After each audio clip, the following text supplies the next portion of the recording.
Hello and welcome to my HTML tutorial for beginners series. If you are new here and want to learn HTML from scratch, then feel free to check out the full course linked in the description below. In today's lesson, we will cover the div element.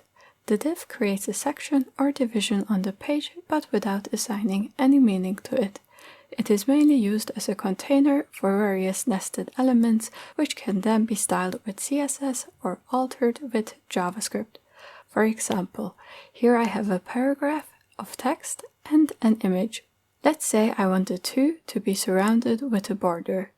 For this purpose, I can wrap them in a div, which then becomes the parent of the two nested elements, and apply the border to the div directly. If I save this and open the page in the browser, you can see that the border is surrounding both.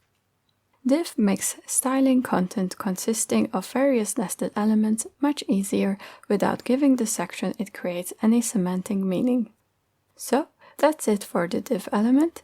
If you have any questions, please leave a comment below. In the next video, I will cover the aside tag. If you are interested in learning front-end web development, please subscribe. See you in the next video. Bye!